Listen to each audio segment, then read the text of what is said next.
So, hello everyone, and welcome to another game.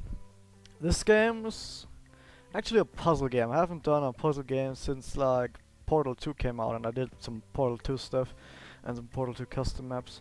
So, Quantum Conundrum is, well, it's a 3D puzzle game, similar to Portal 2 actually in style, and it's been out for quite a while now, and I recently picked it up on the Steam Autumn sale. And I really liked it. I played through it in like 3.5 hours. It was pretty quick actually. I never really got stuck or anything. It was quite quick actually. I've played through the game before and I really liked it. So I'm just gonna do some more videos, like some sort of a walkthrough maybe, with a bit of commentary, and see how that works out. Once upon a time. That's how these things usually start, yes? A sister took pity on her brilliant, prolific, and incredible brother. She had somehow gotten it in her head that he might be lonely, or at least that's what she claims. And so, on a perfectly fine, productive Friday afternoon, the sister picked up her son from the Elwood Academy for Boys and dropped the aggravating child off on the brother's doorstep. Now the boy had visited Quadrangle Manor on a few occasions. Each time was complete with a grand entrance from the brother, who was in fact a professor and inventor with a profound and soaring intellect. With each visit, the inventions he exhibited became more slick and cutting edge. The boy eagerly awaited the revealing of the professor's latest contrivance, but this, the most captivating of visits, started a bit differently.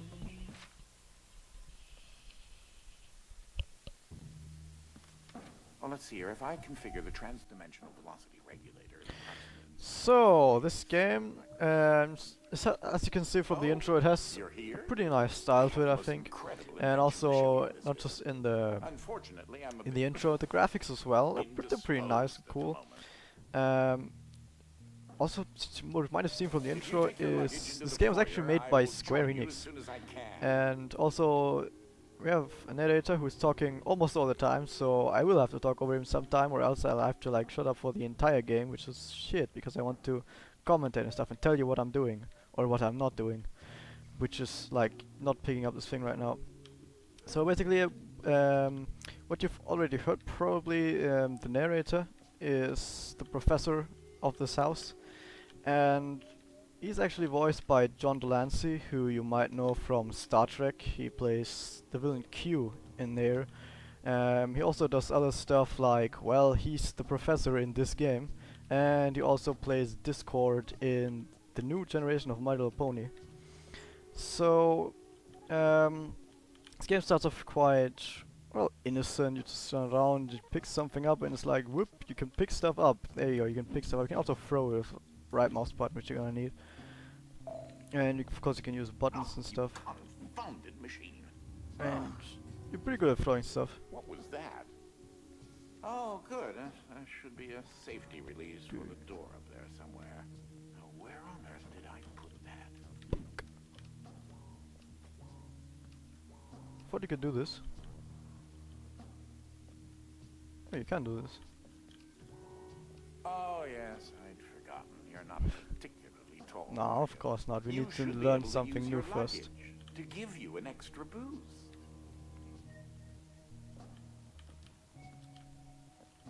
Which is How back here. entirely frustrating.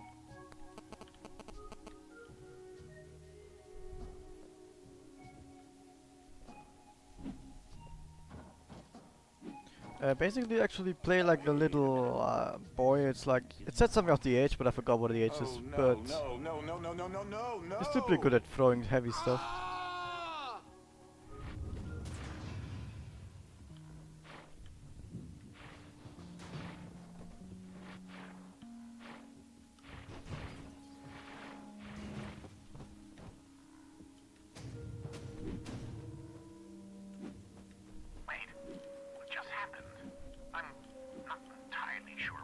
Right now. The security uplink on my watch still seems to work, so I can see you and... Hello? You can hear me, right? Jump around a bit if you can. Ah, it seems as if I can still tap into the intercom system. Well, I most certainly can do better than this. Testing, testing, testing, testing, testing. Oh, I got blocked. There. Ah, much better. Now, what in the world are you doing here? Were you supposed to be here today? No matter. Somebody can, Well, you can walk judging through from the this. It's current not actually solid. underwhelming amount of light in this room, we're still on backup power. My head is killing me. It seems as though I now possess a rather large epidural hematoma.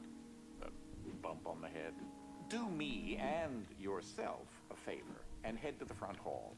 There's a way to restart the power grid. Oh, you can open the door for me finally. There you go. Thank you. Last I remember, I was in the new technology sector, and then I don't know. Oh yeah, also which you can notice right now, there's doors between areas, and when it loads new areas, the frame rate drops like drastically. So whenever the frame rate drops, that's when it's loading new stuff. And then maybe a few seconds afterwards, it like tries to recover the frame rate, but it usually goes Throw back to that normal switch pretty there. quickly. It should be the one. Go on. Well, that wasn't as effective as I'd hoped. You'll have to reactivate the generators in each sector in order to lift the current lockdown. Go on, give me the Just, glove. Give me the glove. Give me. Take the glove in the box with you. Now, I wish you could see my facial expression right There you now, go. as I am not pleased. What you are holding is an early prototype of the interdimensional ship device, or IDS device for short. It's one piece of my latest invention that should come in handy. Get it? You know, because it's a glove. If you can access the generator at the back of each wing, we might be able to lift the lockdown on the rest of the house. It seems as if the breaker did unlock the blue wing. Well, I suppose you should start there first. Actually, the intro to this game and all the tutorial stuff is actually quite short, and it's not that much, so it's actually quite nice. Like, we're almost done with all the forced stops. It's like I mean, not a whole lot one more of the waiting. topics that our family has been studying for several generations are rifts existing between various dimensions. I've been able to develop a power source that will channel Strafe enough jumps, come on, energy strafe into one jumps. of these dimensional rifts that it can be widened enough to trap. The glove controls the power source, which allows you to travel to whichever dimension has rifts in the area. You It's not a won't have speedrun control because over the I ability to like had a switch blackout at the dimensions beginning. It was yet. like, wow, do you reach this Just button? be patient. This door is using one of my inventions. The Oh yeah, first thing. repetitive, periodic, articulating gruidae. Look at that, isn't Or that sweet? a drinking bird. Except that it's far more advanced. Well, because your glove is an early prototype, it has a few limitations in terms of dimension accessibility. Yeah, now it's loading, you and the notice? distance it Yeah. can be from a receptacle Now it's in finished order to loading. function. This is such an early experiment with dimensional shifting, so I decided to have it triggered remotely with the drinking bird. Instead of operating a door, the bird will trigger a dimensional shift. There we go. Battery. There's an IDS battery in the machine that will power the dimensions, which in this case is Fluffy Dimension.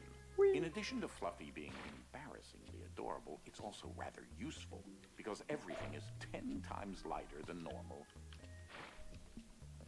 Well, that's basically the thing about this game. You have like Though different that looks dimensions, like a and this is the first regular dimension you're gonna see, scale, which it is like in fact everything's a portable light and kinetic floaty. mass to electricity converter.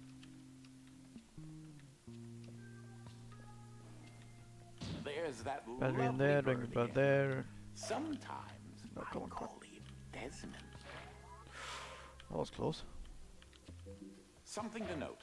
Since you're holding a version of the IDS device, you, in fact... Oh are yeah, and not he tells you us we're in actually not affected by multiple dimensions. We're still always the same. Let me try that again. You remain constant. So no matter the dimension, your mass, shape, speed, and trying personality... So basically now, what I just did is I put a battery in the thing up there by throwing it in there with right mouse button, and that means I can now use the battery myself and actually shift dimensions myself. As I But only for that room mentioned, actually. dimensional rifts in the map I are don't magnified have it by the anymore now. stabilizing I energy left the from room. IDS receptacle and batteries. This is what enables you to slip between dimensions when you're wearing the IDS glove. And you can also notice on the bottom left and bottom right, it's like 1Q, 3E and stuff. It's gone now. Ah, that's Dolly. Dynamic But object linear ligation interface. To yeah, you, dolly. a But basically that clever shows device. you which I like dimensions you my have, house and just of course simple. So I shortcuts for using decided them. to add functionality to her to keep everything consistent. I'll need to tune that later.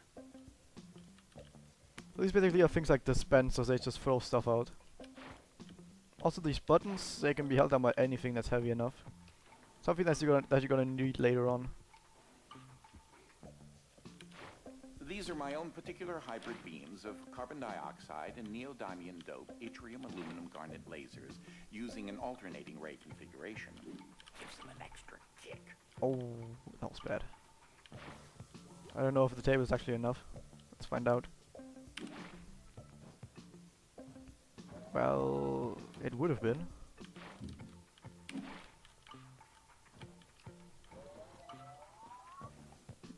That's that. Basically the same principle over and over again. You make stuff light and then you throw stuff around. Don't take that as permission to do it elsewhere. What's that over here? Oh, yeah. Oh wait, I don't need to go down here. Derp.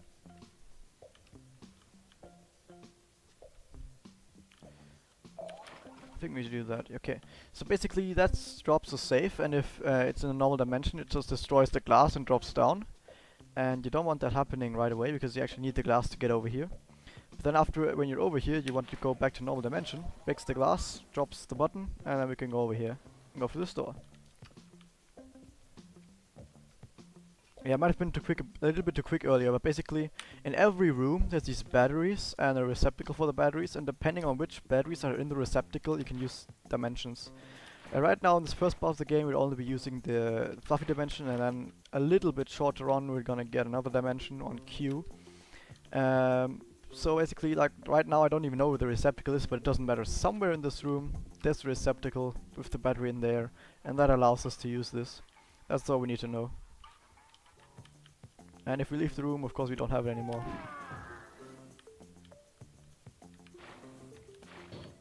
Also, these doors... Oh, we're gonna learn about this guy. Creature there is an interdimensional kinetic entity, or Ike. Yeah, you don't actually throw it in there. There's another puzzle where I do it like this, but not this one because the delay on the door is too much. So that, oh, that's just water. Basically, you can throw stuff and then instantly switch back to another dimension, and it's like you have thrown a big object, but you didn't actually do it. You threw a light object. You threw a light object and it just changed it back to a heavy object. Stop for a minute and take a look at the painting. Which one? This one? The machine I referred to Oh, as yeah. Dolly started out as a simple metal forge that had been in the family since medieval Yeah, it doesn't times. matter really. Dispensers. What else do you need to know? Yeah, that's the receptacle right here. In case you're wondering, you turned on the fan. Please say that you don't need me to explain that to you. Okay, what I just did now is... Oh, I just dropped on a laser. And there's a fan over there. Oh yeah, actually every time you die you're gonna see something like this. A random thing, which you'll never experience. Whatever. So basically there's a fan over there, and the heavy objects, of course, they just fall down. But if you make it light, the fan will actually carry the object. But it's not on right now. No, it's on. And then you can let it carry the thing over and just change it back and let it break the glass. I don't think fluffy objects actually break the glass. Look, there's a laser down there. I accidentally hit that last time. Sometimes laziness should be indulged. Let's just take the couch. It doesn't really matter what we take, we just need some heavy objects over there now.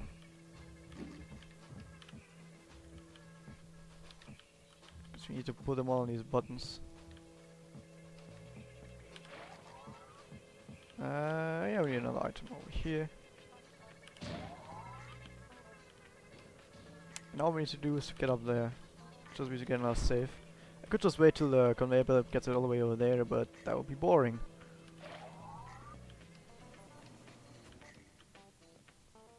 That's that. So I haven't discussed my location a whole lot, but it seems as if I'm in some sort of limbo.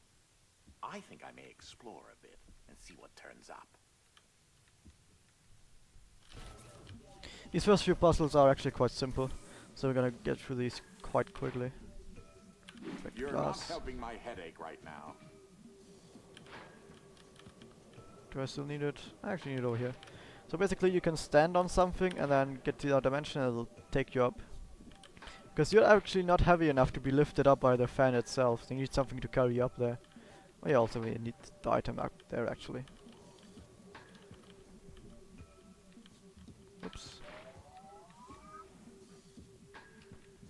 It doesn't matter that it's safe, it's just a heavy item. That's all that matters. Might as well be a couch. Oh yeah, that's... Just leave it on this dimension and it brings over a little safe. And then you can like fail horribly and not achieve anything. You can also do like quickly change dimensions like this and it'll drop downwards. And then you have an easier time. Just remember, you are in control of the dimension, so you can do everything you want to. Let's throw that over here.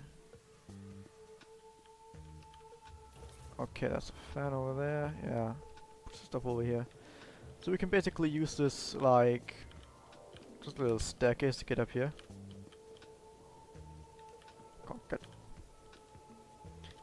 Oh, this is something you're gonna need later on as well. We just pick items up repeatedly, one after another. I don't need this item actually. Yeah, I can just make it, and just use it to like climb everywhere.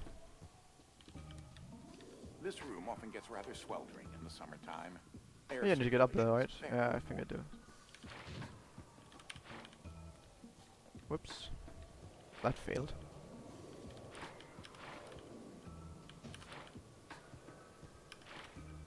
Try it again.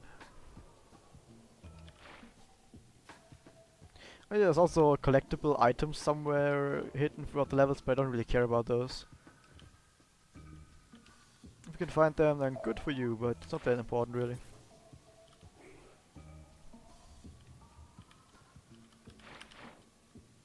I don't think that's enough actually. Yeah, actually it is okay. The physicality of that still completely baffles me. Same thing again. This time you need to actually have them drop a bit. Second one's a bit high. Yeah.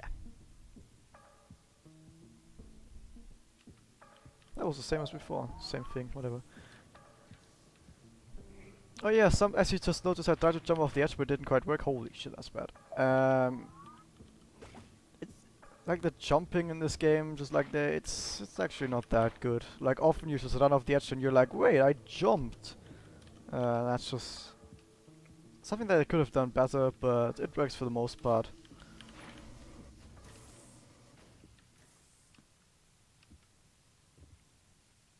I don't know why exactly that happens though. Works fine in other games like Portal. But on here I just repeatedly run off edges sometimes and I'm like, oh, I jumped. Nothing over here. Ah, you've moved on to a part of the manor where another type of dimensional rift Oh yeah, is accessible. second dimension, we're gonna learn about that one now. This is the gravid Wolfram dimension, or heavy for short. This dimension is in direct opposition to the fluffy dimension and will make things 10 times heavier. Oh, I forgot what the combination was. Is that one right? No. So basically, this is the opposite of the fluffy dimension, the heavy dimension, where everything is like super heavy. So we need to find the right buttons. Because what we need to do is we need to trigger these three over here so that they throw stuff over here. On these 3 points. Not quite right. I didn't check which one of these were which. Try this one. There's like a drinking bird somewhere in this room that triggers this. Me to lay all that out. Be careful. Go on. Oh yeah, so that one. So I should actually go back in time, I'd help which you, I but won't. I've honestly forgotten which dolly is hooked up to which power converter. Or will I? Oh, hi Ike. Yeah, so basically these little things, they're called Ike. I think it's only one of them, or I don't know. And they just like sit around and they're like, "Whoop, hello, I'm here," and they wave at you and they're like pretty cool and fluffy. They're basically just Some like, dimensions are I tightly don't know, bound together like decoration but basically, but now, it's and living also decoration or like something. heavy They don't really do a whole lot. So in some levels they help you, but it's nothing important. It's just nice to have around.